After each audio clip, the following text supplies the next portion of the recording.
limitações. Tu sabes, Senhor Jesus Cristo, da minha pequenez, de tudo que somos pecadores, Pai. Não somos nada na Sua presença.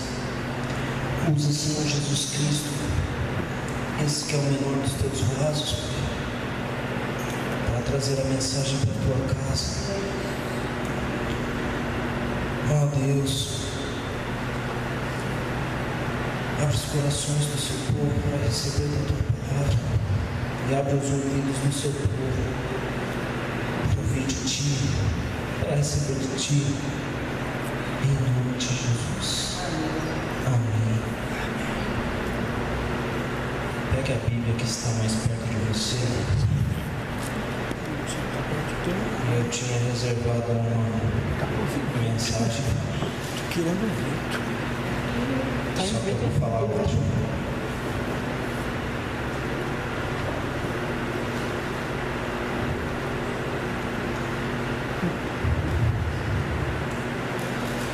Você vai abrir sua Bíblia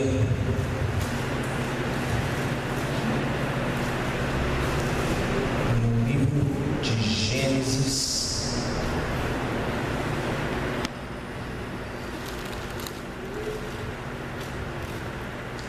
No capítulo 22.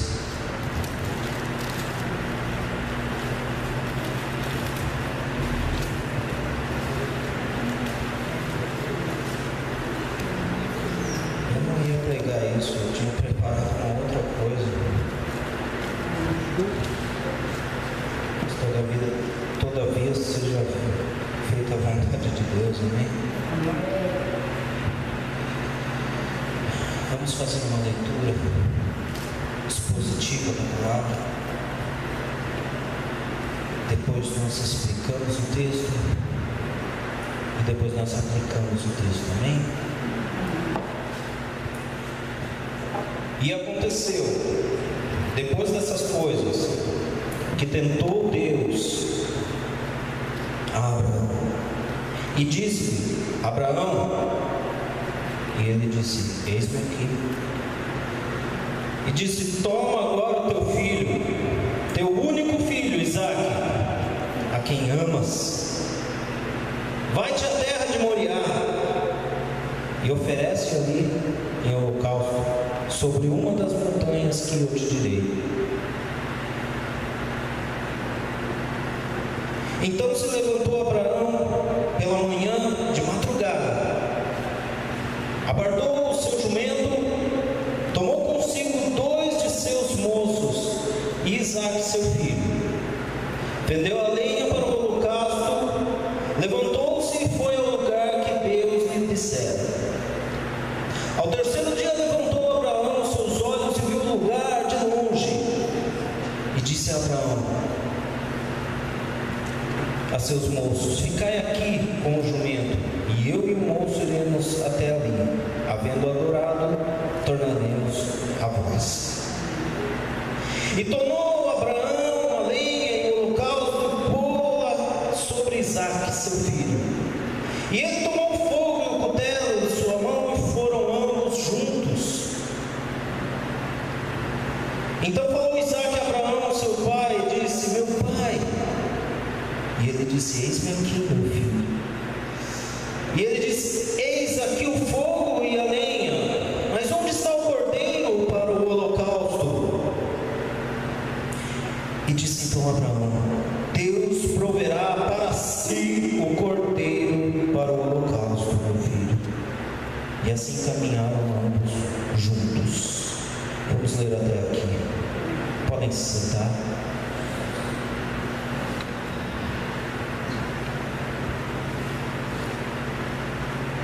A palavra do Senhor conta uma história que poderia ter um fim trágico. Uma história de alguém a quem Deus pela primeira vez sentiu ciúmes.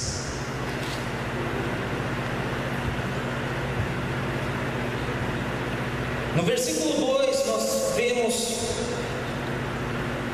a a declaração de Deus com relação ao ciúme dele sobre Abraão. Ele fala: toma agora o teu filho, teu único filho Isaque, a quem amas. Por que ele fala dessa forma?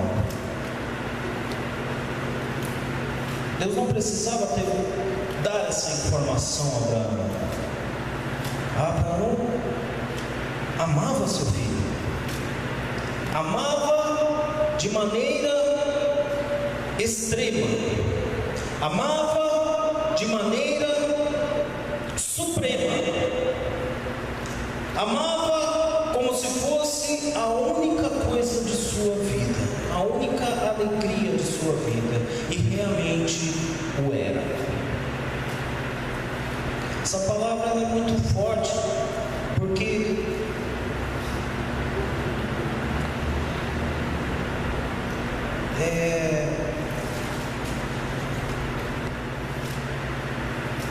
no versículo 20, no capítulo 21, quando nasce Isaque, no dia em que Isaque é desmamado, Abraão dá uma enorme festa. No dia em que o seu filho pôde sair do ventre da sua mãe, pode sair da tenda, ele deu uma festa enorme. Quando ele podia mostrar o seu filho ao mundo, Abraão fez a maior festa. Por que eu citei esse exemplo? Porque Abraão, ele não tinha filho nenhum. Ele e Sara já tinham passado dos 80 anos e não tinham descendência. E a promessa de Deus aqui foi que a descendência dele seria como as areias da praia, como as estrelas do céu. Então, quando Abraão tomou essa promessa de Deus, ele começou a agir de forma contrária à vontade de Deus, porque ele achou que aquela promessa que ele tinha recebido não poderia demorar, tinha que ser naquele tempo. Então a sua mulher, já terminado o seu costume, entrega a Abraão a sua escrava Agar, para que se deitasse com seu marido e eles pudessem ter um filho. E assim o filho seria dos dois. Abraão e Sara deram um jeito para cumprir a promessa que Deus havia feito para eles. Mas Deus tem seu tempo determinado para tudo nas nossas vidas. Deus é soberano sobre nossas vidas, e Ele não conta o tempo dele em horas, em anos, em décadas, em semanas, como a gente faz. A contagem de tempo de Deus é impensavelmente diferente da nossa, porque Ele sempre foi e Ele sempre será. Então, Abraão quis dar um jeito para que aquilo se cumprisse. Deus mandou 2 anjos para acordar Abraão, dizer que iria cumprir a sua promessa na mulher dele. Passa um tempo, Sara engravida e nasce Isaac. Eu estou deixando de lado toda essa história sobre Abraão, sobre Sara, sobre todos esses acontecimentos, para chegar logo no momento em que Abraão segura seu filho nos braços. Abraão pega aquele garoto e a partir daquele momento a vida de Abraão muda completamente. Ela se transforma. Ele passa a ser uma pessoa totalmente diferente. Ele passa a agir de maneira diferente. Ele quer sempre estar com seu filho. Ele quer sempre fazer festas. Ele quer sempre.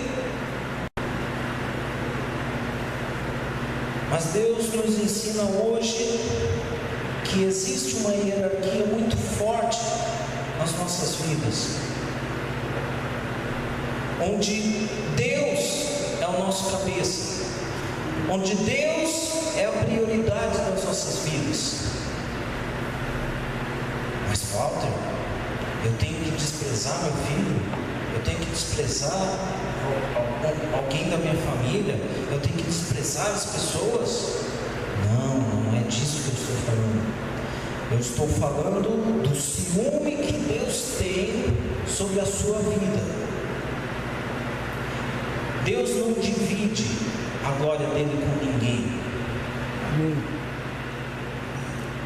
E a partir do momento em que alguma coisa ou alguém toma o lugar de Deus no nosso culto diário, no nosso culto individual, na nossa adoração, quando alguém é mais importante que Deus na sua vida, quando por causa de alguém você abre mão de Deus,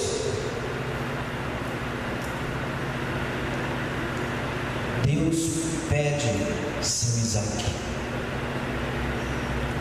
Deus faz prova de você. Deus coloca você na parede. Assim como eu tenho dito essa semana, o pai corrige ao filho a quem ele ama. A maior prova de Deus, que Deus te ama, é ele mandar uma aprovação para você. É você passar por dificuldade, é você passar por um aperto, porque isso prova que Deus está se importando com você. Deus está querendo corrigir os seus erros. Deus está querendo fazer você ver aonde está o seu erro.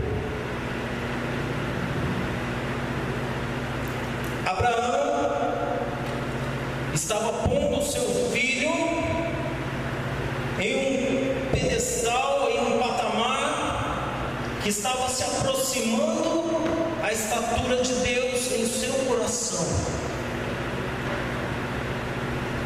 E como eu já falei aqui, Deus não olha o nosso exterior, Deus não olha o nosso rosto, Deus não olha a nossa roupa, Deus olha o nosso coração, a sinceridade do nosso coração, a transparência do nosso coração.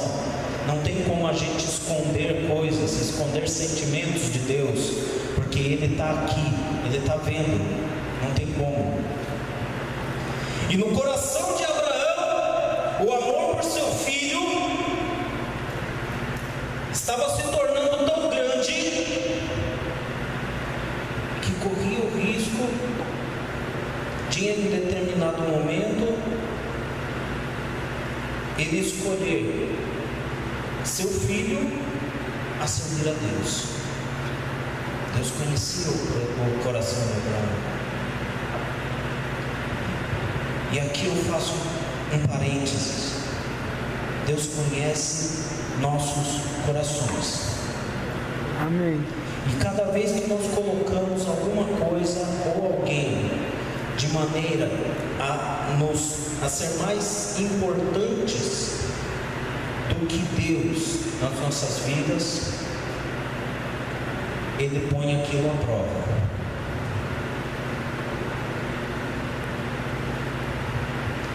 Deus colocou, eu posso até dizer, Deus colocou a minha filha à prova em 2012. Deus coloca à prova o seu emprego.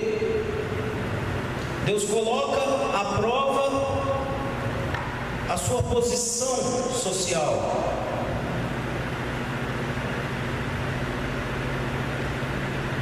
Deus coloca à prova aquilo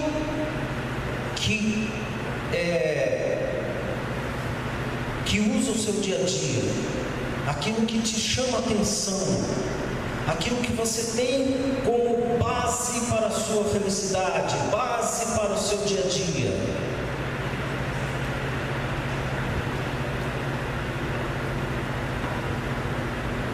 Às vezes, essa base é um filho, às vezes essa base é um marido, às vezes essa base é uma mãe, é uma pessoa que está muito próxima de você.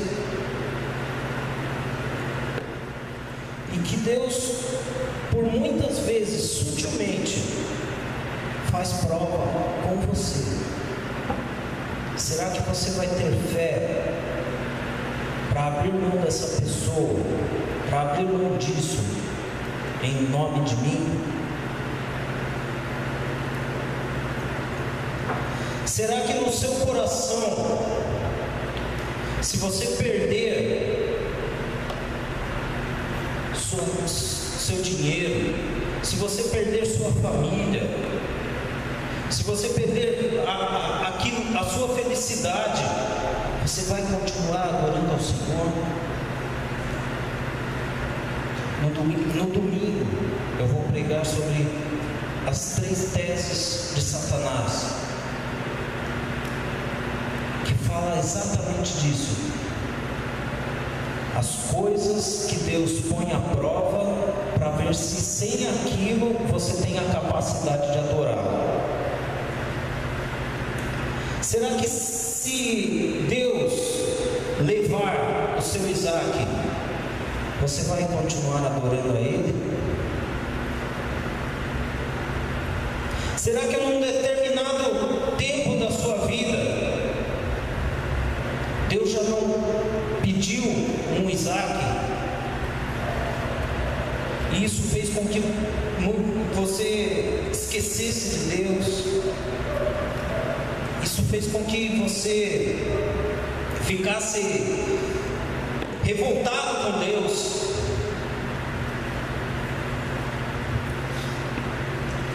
Muitas vezes, aquilo que nós temos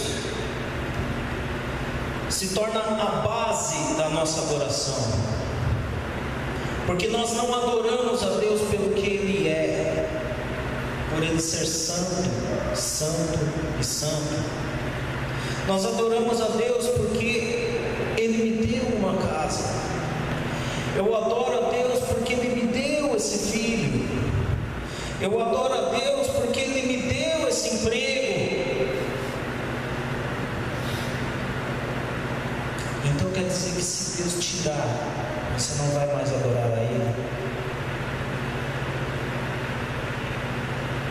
Será que se Deus tirar tudo que você tem de mais importante, você vai continuar adorando a Ele?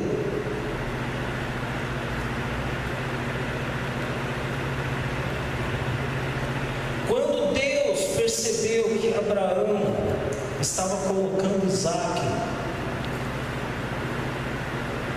de maneira a ser mais importante do que ele, mais importante do que Deus, ele pediu: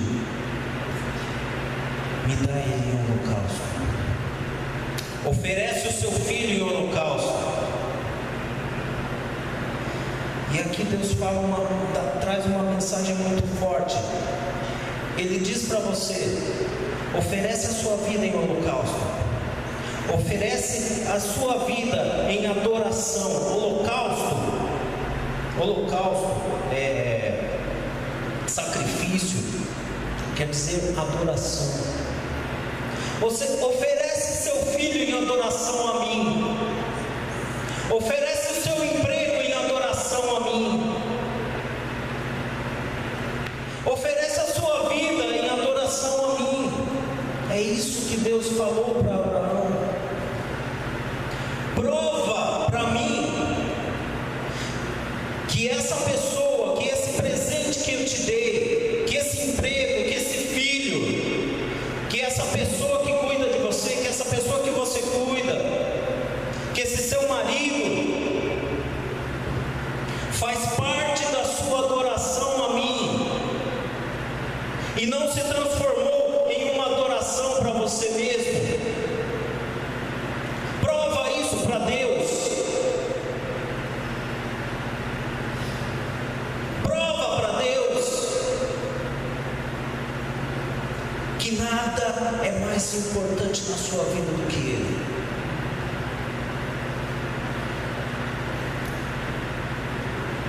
E aí nos vemos muitas vezes acuados, apertados, porque muitas vezes não estamos preparados para abrir mão de alguma coisa tão importante assim. Como que eu vou estar preparado para abrir mão do meu filho? Como que eu vou estar preparado para abrir mão do meu emprego? Abrir mão da minha esposa, da minha família, da minha base. Sabe qual que é o maior problema do homem? A base dele não tem Deus. Se na tua base não tem Deus, se sair aquela base, quem que te sustenta? Por isso nós vemos tantas pessoas que simplesmente abrem mão de sua vida. Abrem mão de sua vida, que eu falo, se jogam às drogas, se jogam abandonam suas casas, abandonam uma vida que tinham. Por quê? Porque perdeu a base. A base daquela pessoa não era Deus, era algum sentimento que ela alimentava, e aquilo estava se tornando maior do que Deus na vida dela. E quando aquilo caiu, ela não teve Deus para segurar, ela não tem a base alicerçada na rocha. Por isso que Jesus falou do homem que constrói a sua casa sobre a areia. Nós, crentes contemporâneos, crentes pós-modernistas, construímos nossas casas sobre a areia. Por quê? Porque facilmente alguma coisa pode levar a sua base e você desmonta. Se a minha base é a minha família, meus filhos, somente, se um dia uma tragédia, alguma coisa os leva, ou mesmo Deus os leva, você cai, você desmonta e você dá as costas para Deus. A sua casa estava alicerçada na areia. Agora, a casa alicerçada na rocha, a única base que ela tem é a rocha, é Deus. Quando a nossa única base de adoração é Deus, todas as demais coisas nos são acrescentadas. E nisso está a família, E nisso estão os filhos, e nisso está o bem-estar familiar, e nisso está o bem-estar emocional, e nisso está o bem-estar espiritual. Porque a nossa base está na rocha.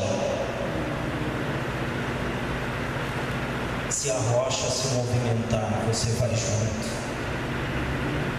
Então, se Deus quiser te levar para outro lugar, você vai junto com Ele, porque Ele é a rocha. Glória a Deus. Amém. Então levantou Abraão pela manhã de madrugada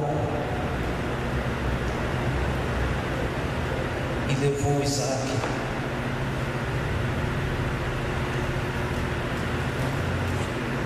Lá no versículo 7, Isaque faz uma questão, faz uma pergunta a seu pai.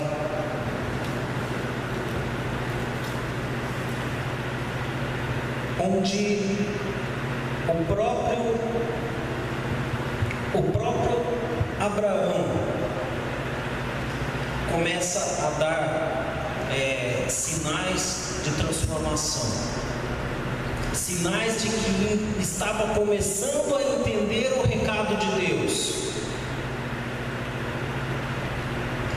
Ele viu que Deus pediu que oferecesse a ele uma prova da adoração dele, uma prova do amor dele, e a maior prova era ele abrir mão do seu presente, abrir mão do seu filho. Ele poderia ter ficado totalmente confuso: como que Deus me deu e agora pede? Ele disse que dele ia sair uma grande nação. Mas ele em momento nenhum questionou a Deus. E essa foi a primeira atitude de Abraão, primeira atitude positiva de Abraão: não questionou a Deus. Nós temos que saber que as vontades de Deus, os planos de Deus, eles nem passam perto da nossa imaginação. Então tem coisas que a gente não tem que ficar imaginando o porquê que aquilo foi feito, por que Deus está agindo daquela forma. Nós temos que aceitar, nós temos que simplesmente aceitar aquilo. Existe uma reportagem quando perguntaram à mulher de Albert Einstein se ela entendia sobre a teoria da relatividade criada por seu marido. Ela respondeu: não, eu não entendo a teoria da relatividade do meu marido. Eu não entendo de forma nenhuma o que ele faz, mas eu apoio em tudo que ele faz. Você não precisa entender o trabalho de Deus, mas você precisa estar do lado de Deus para que Ele possa agir na sua vida. E assim foi com Abraão. Ele não questionou a Deus. E quando ele ia subir e o seu filho pergunta: onde está? Nós estamos aqui com o cutelo, com o fogo. Onde está o cordeiro para o holocausto? E aqui nós vemos a primeira aparição do nome Jeová Jiré na Bíblia. No versículo 8 diz assim: e disse Abraão: Deus proverá para si o cordeiro para o holocausto. E aí vem uma verdade dolorida para a igreja dos dias de hoje. O nome Jeová Jiré quer dizer Deus proverá para para si.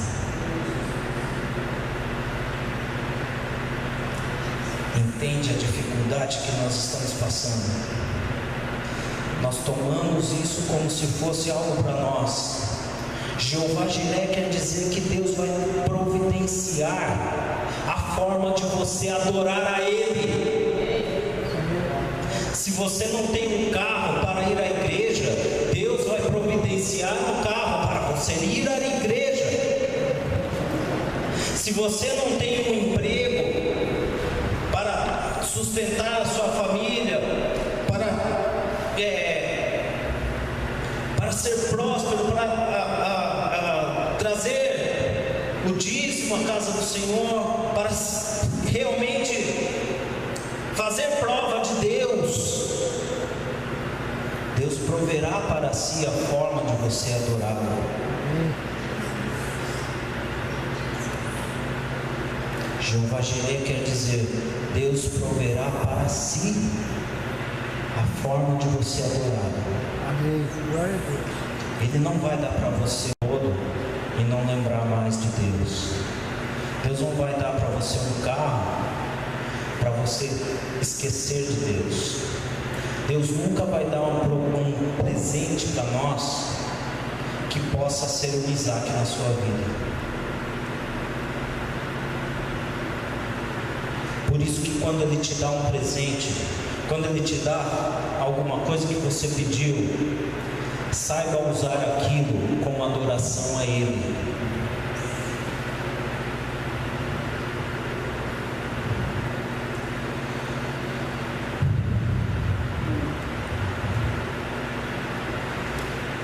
Vieram no lugar onde Deus dissera, no versículo 9: e pôs a lenha, amarrou Isaac seu filho, deitou sobre o altar em cima da lenha, estendeu a mão, tomou o cutelo para imolar o seu filho. Aqui é a terceira verdade, a terceira sintoma de que Abraão tinha entendido o propósito de Deus. Quando ele já vai com o cutelo para matar o seu filho, ele entende, Deus sabe todas as coisas, então eu não vou lutar contra ele, eu vou fazer aquilo que ele me pediu, sem questionar, sem perguntar, sem querer nada em troca, sem achar que se eu fizer isso ele vai me dar dobro, que é o que a igreja, muitas igrejas pregam. O seu sacrifício não deve te fazer esperar o dobro daquilo. Você não pode ofertar na casa de Deus, e agora estou falando de dinheiro. Você não pode ofertar na casa de Deus falando, Deus vai me dar o dobro desse dinheiro. Porque a casa do Senhor não é banco para ter poupança ou plano de renda fixa. Porque o dinheiro que você põe lá não é um investimento. Embora muitos pastores digam que sim. O dinheiro que você traz à casa do Senhor não é um investimento. É adoração. E se não for por alegria, se não for por saindo do seu coração, se não for de maneira espontânea, Deus não vai aceitar. O pastor vai aceitar, é claro, mas Deus não vai aceitar.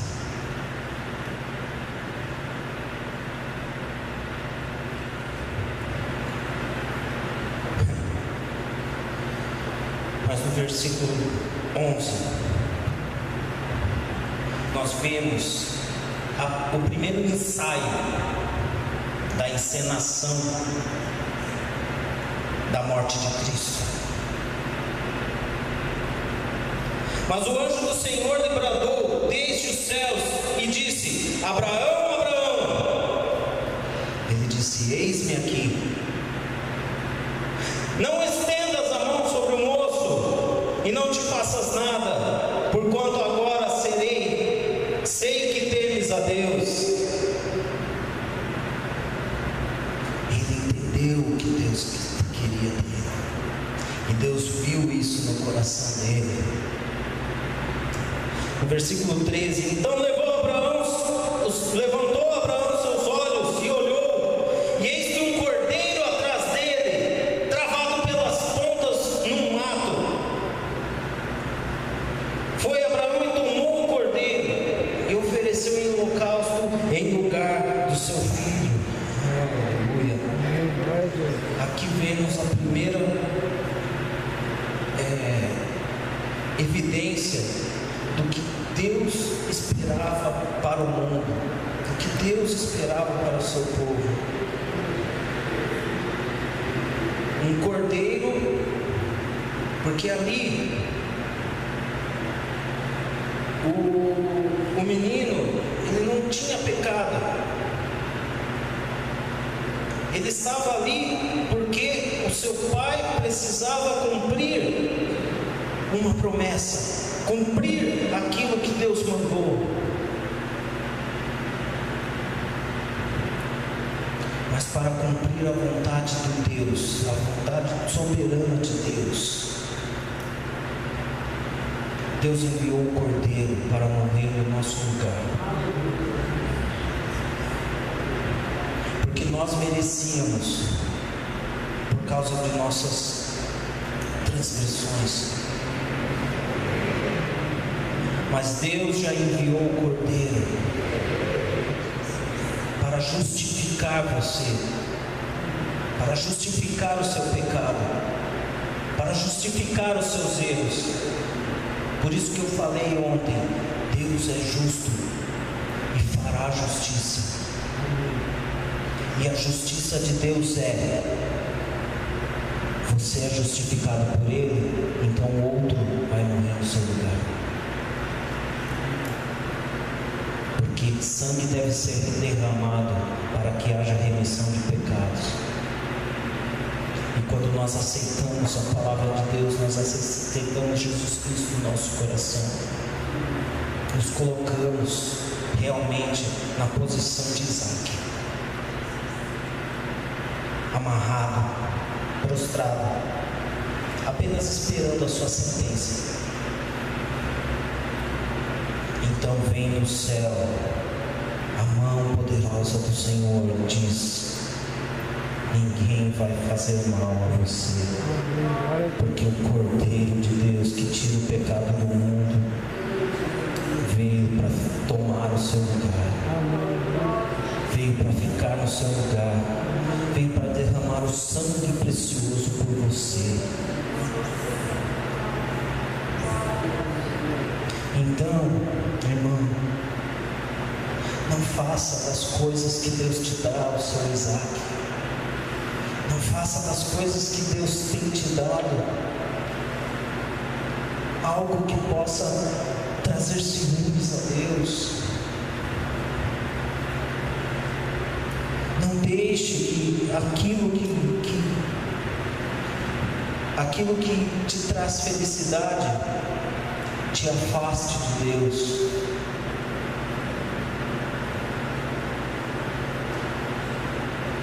Porque nós entendemos que muito mais importante do que qualquer coisa nessa vida é a vida posterior a essa.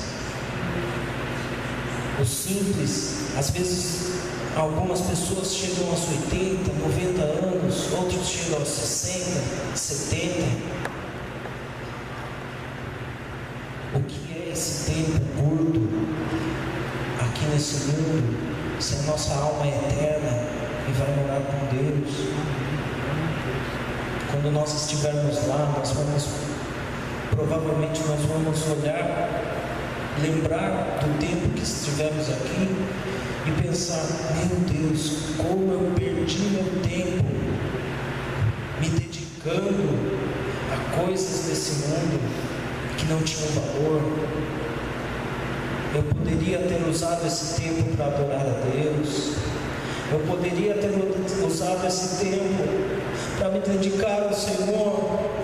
Eu poderia ter usado esse tempo para orar, para me santificar, mas no lugar disso, eu acabei pondo muito mais coisas na frente de Deus.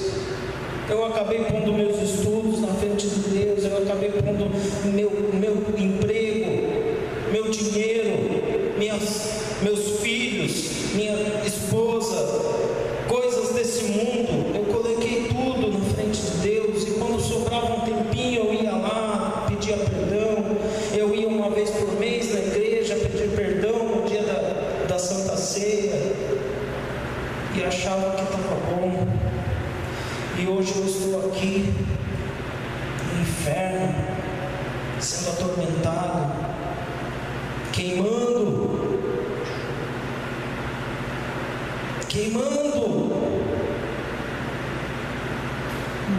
Eu poderia ter feito tanto em nome do Senhor, mas eu fiz tudo em meu próprio nome.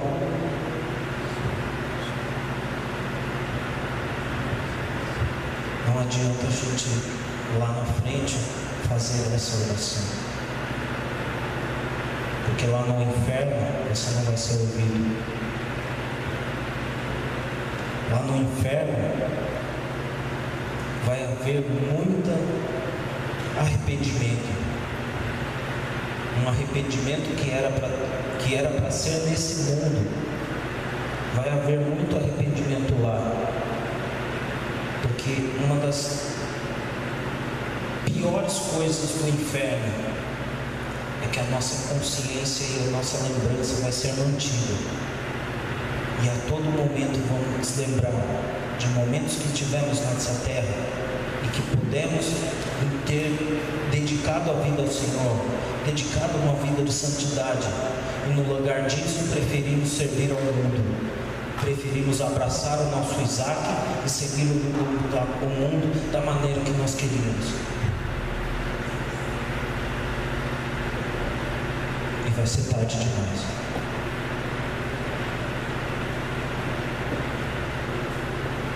Feche seus olhos. Senhor, meu Deus e Pai, oh Deus, Tu sabes, Pai eterno, que eu ia falar de outra coisa hoje, mas Tu sabes, Senhor Deus, Tu sabes que a minha limitação é o Senhor, nossa limitação é o Senhor. Oh Deus, não queremos, Pai eterno, que nada nas nossas vidas interfira na nossa adoração, interfira na nossa verdadeira adoração a Ti. Não queremos, Senhor Jesus Cristo, prosperidade para nós. Ó Senhor Deus, Jeová Jiré, Senhor Deus da provisão, Deus, proveja para nós, para nossas vidas, aquilo que nos fará adorar a Ti. Vem prover, Senhor Jesus Cristo, para si a maneira como nós vamos Te adorar. Vem prover, Senhor Jesus Cristo, para a sua casa, para a sua família, Deus, que somos nós. Vem prover das suas riquezas, Senhor. E as suas riquezas, Pai, são muito diferentes das riquezas que nós achamos aqui no mundo, Pai. As riquezas do céu, Senhor, é que nós queremos nas nossas vidas. E a riqueza dos céus é estar em comunhão com o Senhor. A maior riqueza do céu é estar conectado ao Senhor 24 horas, é ouvir a Tua voz, Pai. Oh, Jesus. A maior riqueza para nós é estar em Tua presença, Deus, sentir o Teu toque, sentir a Tua mão, Senhor, sentir o fluir do Teu Espírito nas nossas veias, Pai. Não há riqueza maior do que essa para nós, Senhor. porque nós sabemos, Deus, oh aleluia, que se nós estivermos fixados na sua rocha, nada faltará para nós, porque o Senhor proverá o sustento para que nós possamos te adorar em espírito e em verdade, em nome